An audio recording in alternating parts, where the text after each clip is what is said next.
Hello everyone and welcome to Harv's World, where we are back in the Baltic Sea. That's right, Scandinavia one more time. Trying to get poor Nico sorted out. And you can see I'm out here today with my mowers. Now, what am I doing with my mowers? Well, I'm taking them to the shop. Taking them to the shop because, no, not because they need repaired, but because I'm going to trade them up. Now, Maize Plus has reared its ugly head once again. Yes, Baltic Sea is a Maize Plus map. It's not a farming agency version, however. Maize Plus was added by the map maker. And I love these mowers. I think they're fantastic. They're unique. I've never seen mowers like them anywhere else before.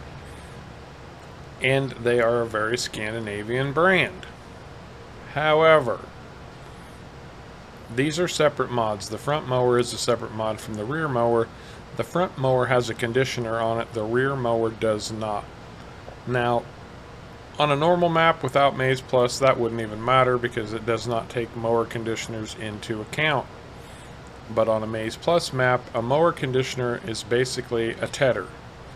So you mow and ted, because in Maize Plus you need to ted 3 or 4 times in order to turn grass or clover or alfalfa into hay. And I hope the shop opens pretty soon. Well, they open at 8. And yeah, we should get there just about at the right time if I time it correctly. There we go, that's better. Oh, missed that turn, didn't I?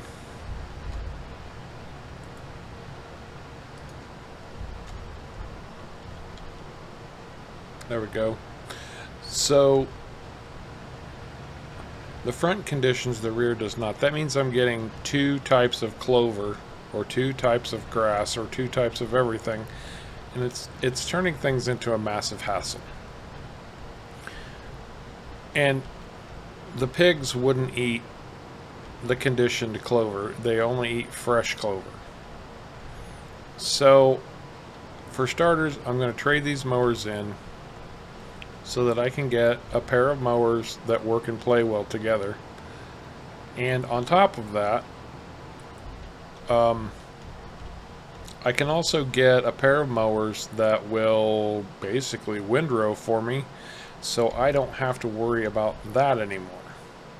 Because buying a windrower was going to be an expensive proposition. So the rear mower is going to bring me almost 83,000 euros. I'm going to sell that.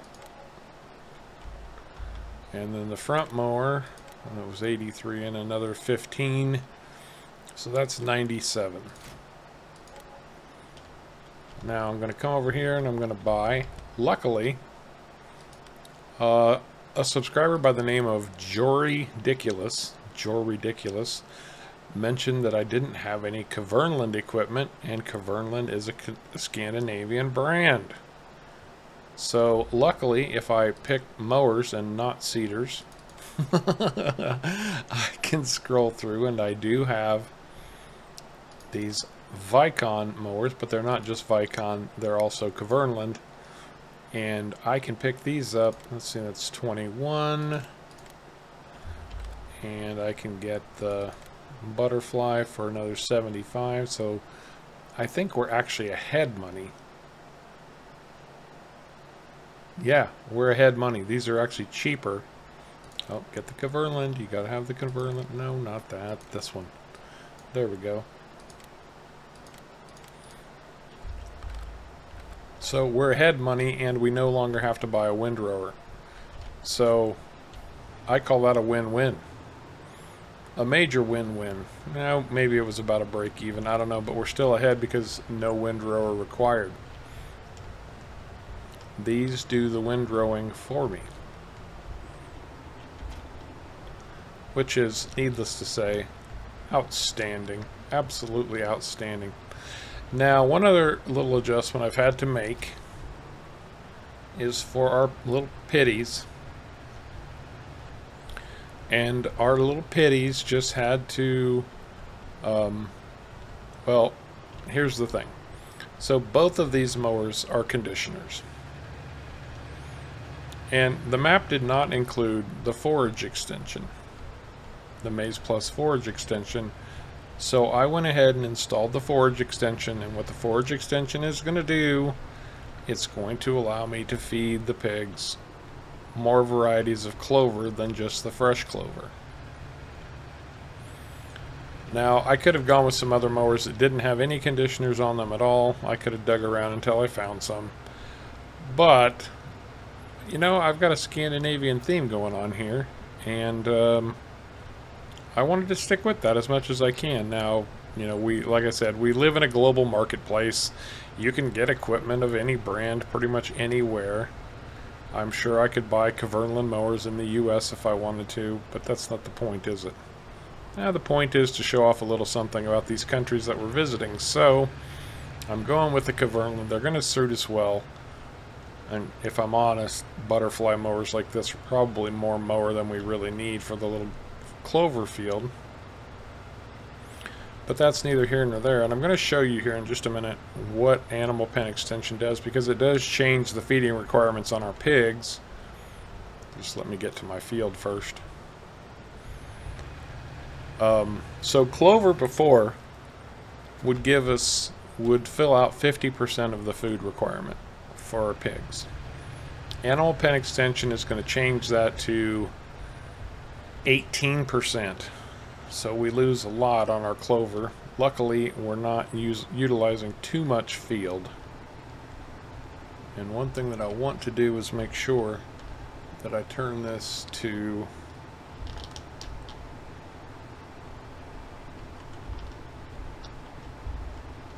I guess I have to unfold them before I can change the work mode.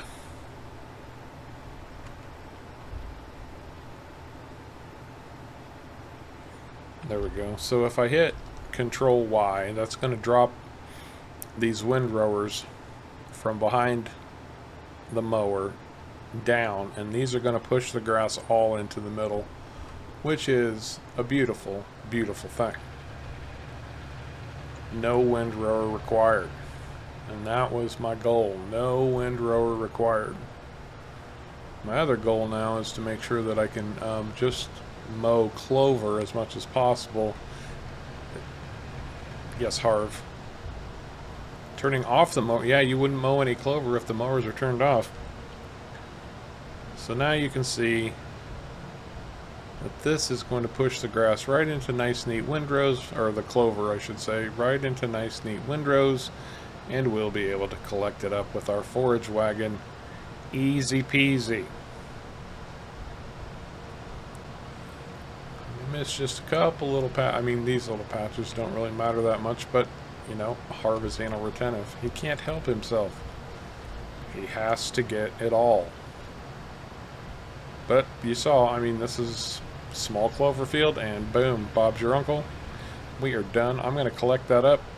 Most of it's going to go straight to the pigs. Actually, I told you I was going to show you our pig feeding requirements, so I will do that here in just a second when I get these back over to the farm.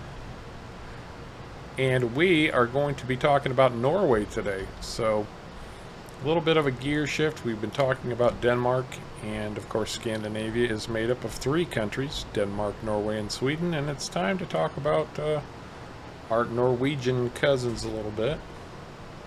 Okay, pig feed. And we're up to 91 pigs already, and actually we're going to have another pig here very shortly. We were down to 80. I sold off down to 80, and we're back up to 91 already.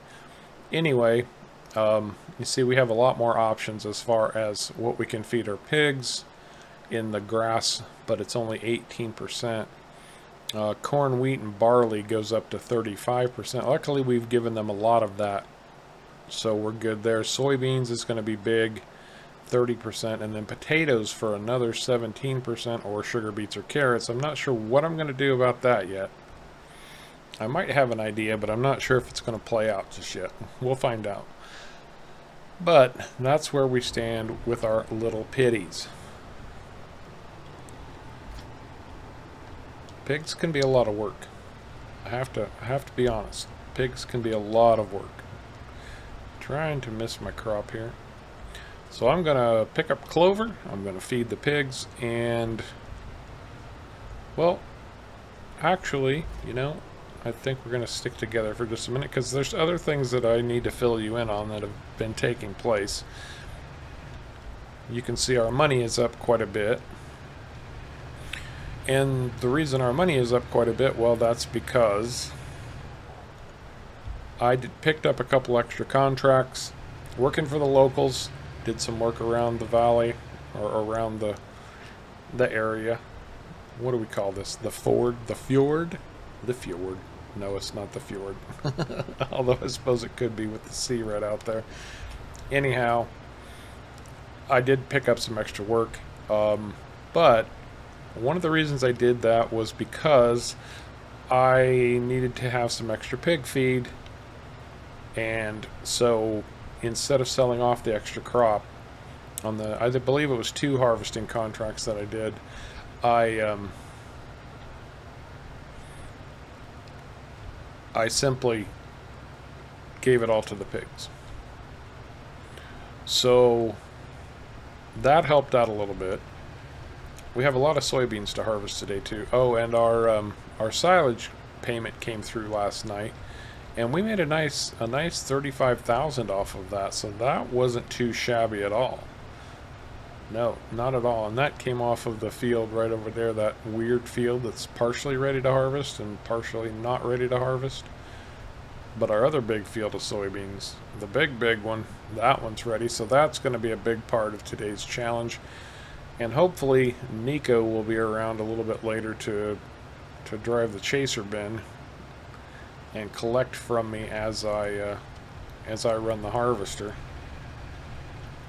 So that's where we stand here in the Baltic Sea at the moment. And again, I'm going to keep working on this clover, get those pigs fed, get it all put away, maybe even go so far as to get started on that harvest. We'll see how that sorts itself out. And then we're going to learn a little something about Norway, which is a really interesting country.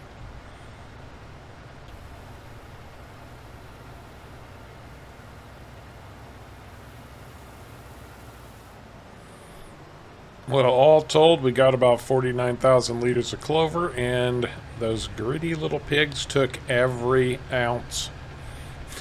Every liter of it went straight into that pig trough. On the plus side, see, and it's only half full. So, luckily, clover grows really, really quickly. Really quickly.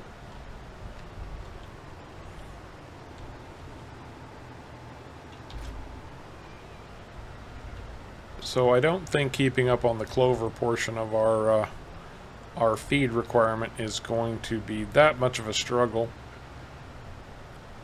I hope those soybeans come in today because I really want to get both fields harvested. And if you remember, if you'll recall, soybeans were the first, or I planted 2 fields of soybean because one I wanted a cash crop, but I also needed them for pig food. So one of these fields is going to be pig food, the other one's going to bring in cash for the farm. And I need to dump my herbicide and get some fertilizer in this thing. This tank really comes in handy. And fertilizer. There we go. And man, that fills up quick. One application of fertilizer back on that cauliflower, clover, and we are set. Just wait for it to grow again, and clover grows really, really fast. Even though I've got crop growth set to slow, clover still grows crazy fast. In fact, I think it might have grown a stage already just since I mowed it.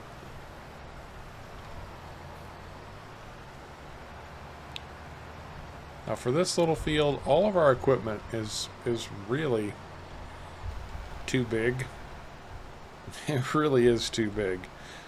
But we've got these other bigger fields, and this big equipment really comes in handy. Alright, I'm going to knock this job out in a heartbeat, And we're going to see about bringing in some soybeans.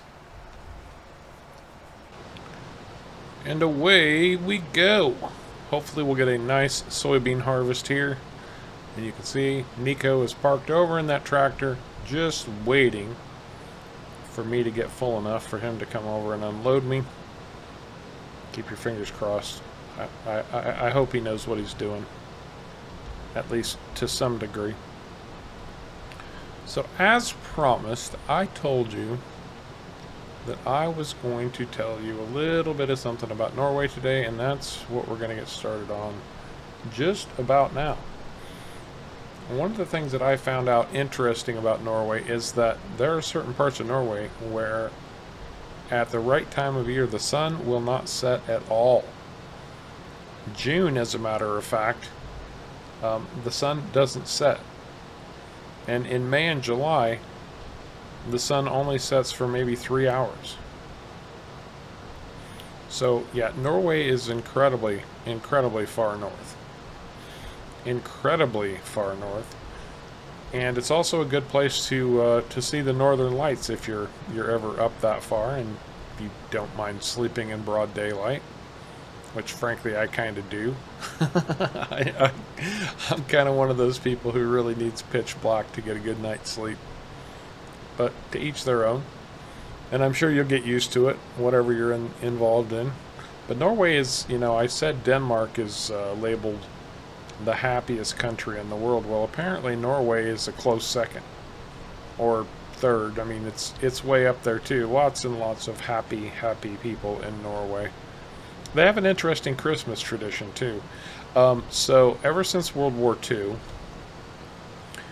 Norway wanted to thank Great Britain for their allegiance, assistance, whatever, during World War II, fighting off the Axis powers, like Germany and Japan and Italy. And so every year, Norway sends the UK a Christmas tree that stands in Trafalgar Square. I thought that was pretty interesting.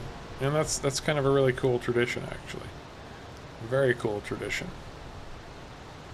Also, if you're into polar bears, like I said, you know, Norway is very far north. If you're into polar bears, there are places in Norway where you can see polar bears in the wild. You don't exactly have to worry about them wandering about town or anything. I'm sure they, you know, like most animals, they generally fear humans as much as humans fear them. And so, but yeah, there are places in Norway to see polar bears. In fact, Norway is so fond of their Arctic wildlife that one of the Queen's Guard, I think maybe the captain of the Queen's Guard or the King's Guard, I'm not sure which, is actually a penguin. They actually have a penguin as part of the King's Guard or Queen's Guard, one of the two. I thought that was rather hilarious, actually. I mean, penguins by their very nature are hilarious.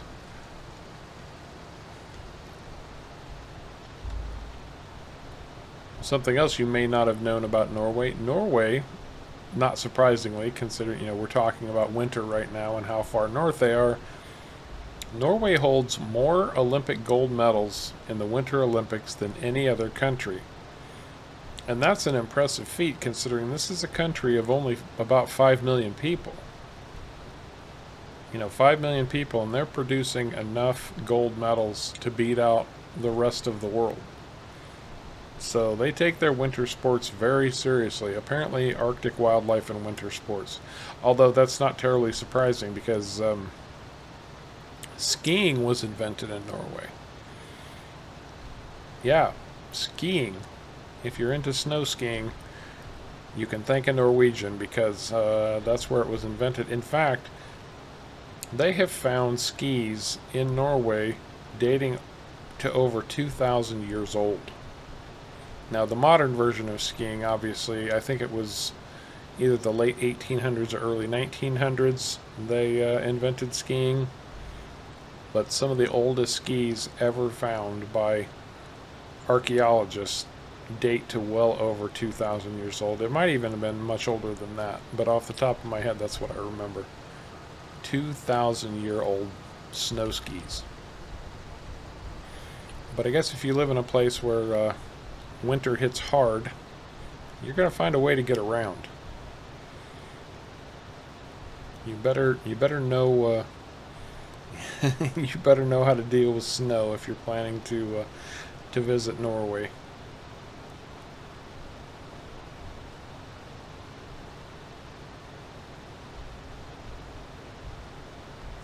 Now, something else that was actually intriguing about Norway. Now, say what you will, I know it's all the rage these days, yada yada and yada, but I'm not a fan.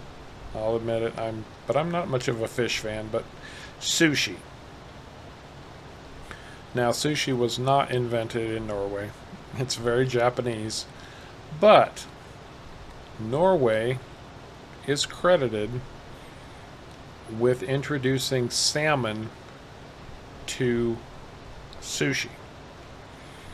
So those of you who like your raw salmon sushi, that is because of Norway.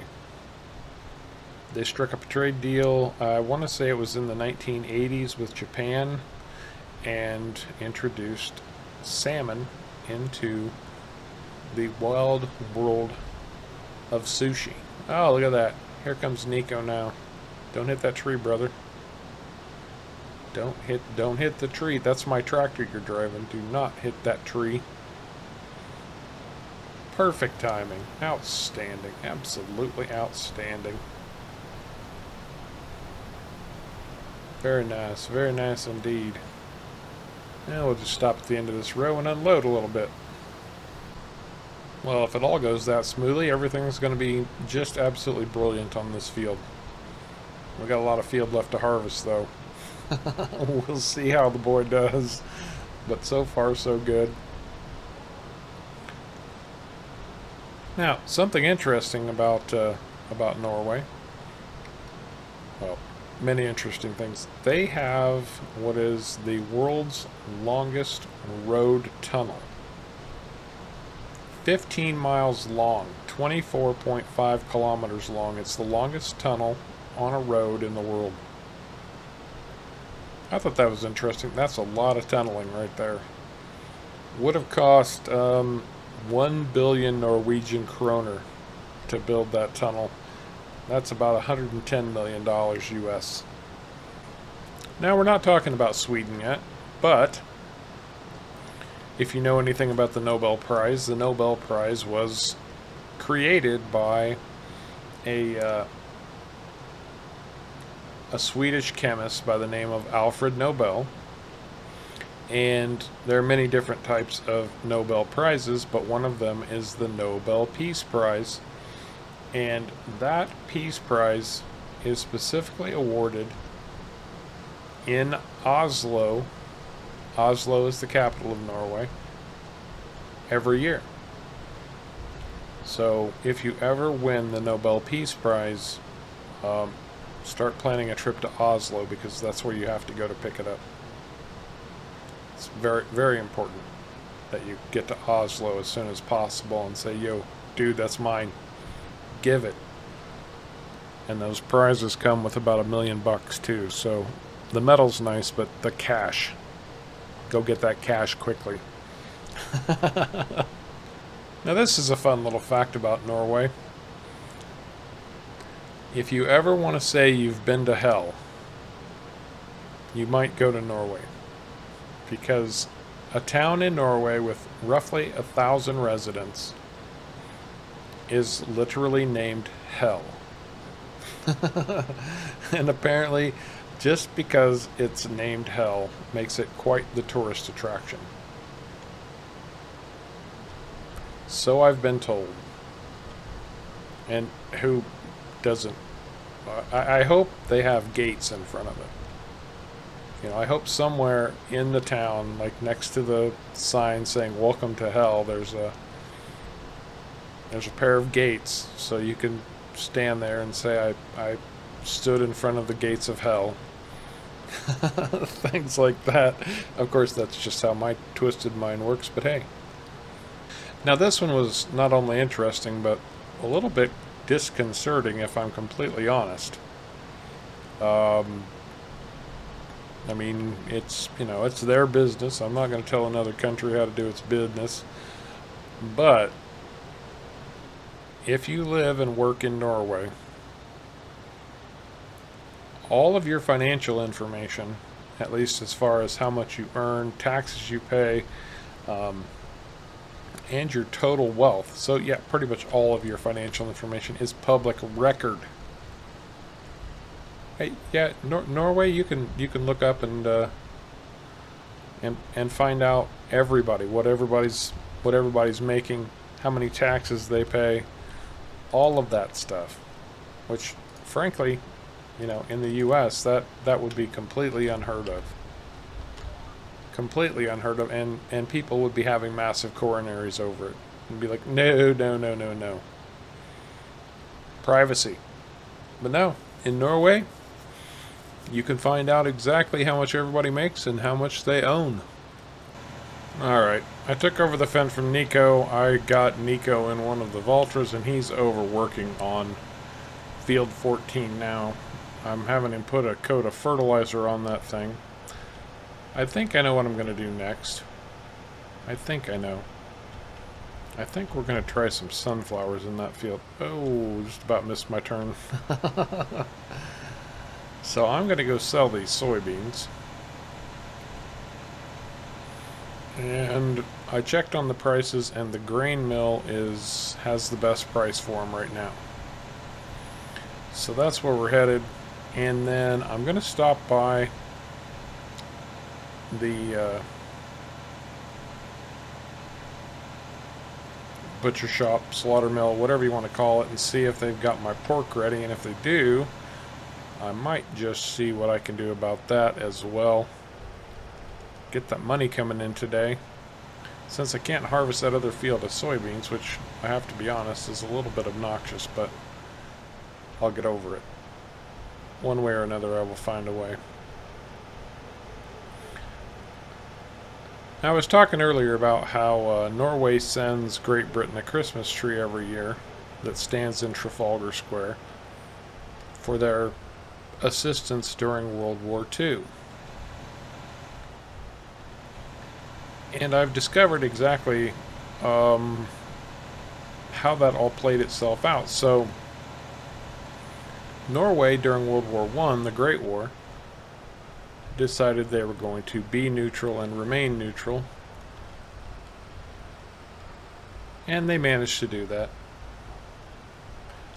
They did, however, even though they were neutral, did manage to assist Great Britain in a few different ways. They even, you know, loaned them some, well, they made trade agreements with Great Britain, and they loaned them some ships.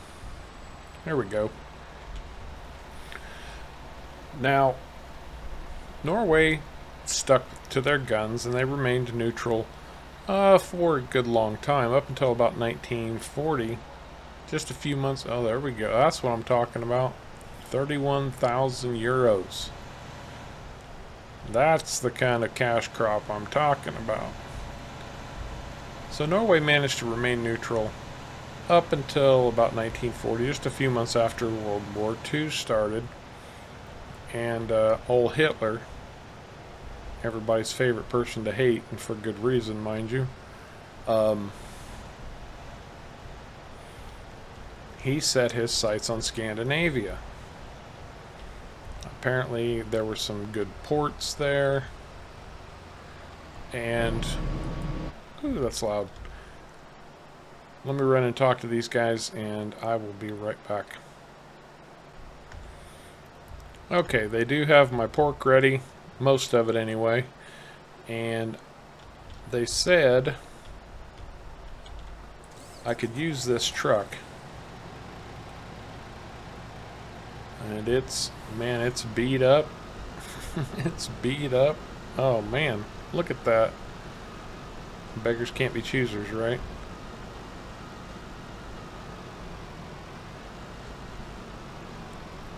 Looks like I got 22,000 liters of pork chops.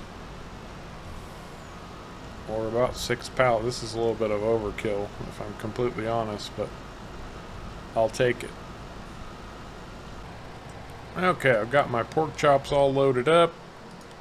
And, oh, that's not what I wanted this. I want to see where the best place to sell the pork chops are going to be.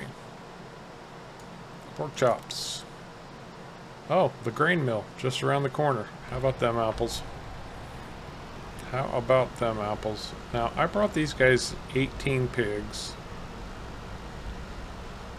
And those 18 pigs would have made me, what will we say, about 16,000?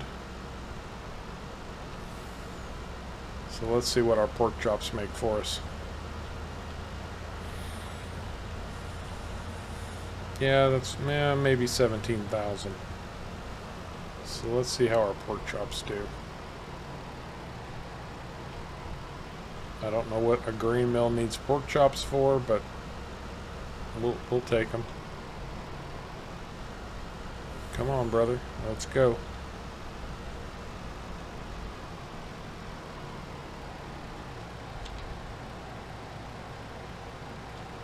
And there they go. Pork chops away.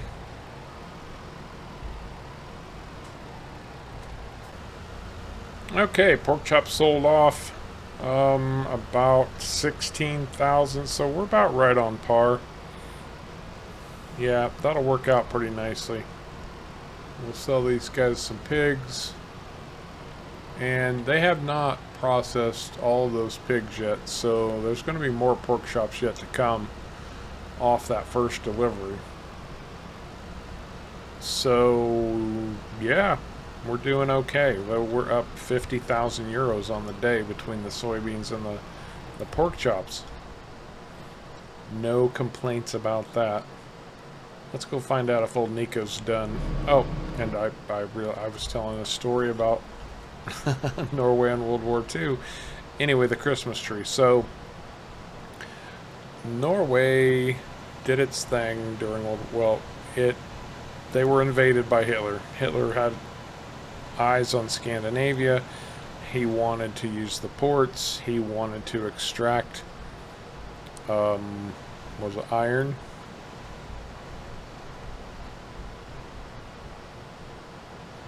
Yes, that's correct. Iron from Sweden. And so, of course, Scandinavia was invaded, and the Norwegian royal family skedaddled. And they went straight to London, where they hid out, and they actually created a government in exile in London, where they managed their affairs, even though their country had been invaded by Hitler. So I'm sure that was a huge, huge deal for the Norwegian royal family. It kept them going during a time when the whole world was in turmoil. And I'm sure that's the big reason why Norway gives Scandinavia a Christmas tree every year. That's just kind of cool how all that comes around. Well, Nico got the fertilizing done. That's a good thing. I sent him on his way. He had other things to attend to anyway, and I appreciated his help today. I have decided that I am going to put sunflowers in this field. Since we have a planter, we might as well use it. I like sunflowers, and they should be a reasonably good cash crop. Still got to sort out that other level of pig food. You know, the root crops, which I'm not looking forward to, I'll be honest with you. We did carrots for Fraube's cows. But man, root crops are just so labor intensive. I'll sort it out. I'll get it sorted out. I mean, we're going to have to do something. No getting around it. But our planter for sunflowers is not a direct drill, so I need to get this field cultivated before I can throw those seeds in. So I'm going to work on that for now. And I think that's going to do it for this episode of the Baltic Sea. I hope you enjoyed it. If you did, please remember to hit the like and subscribe buttons down below. As always, I very much appreciate you coming along for the ride. And until next time, Take care.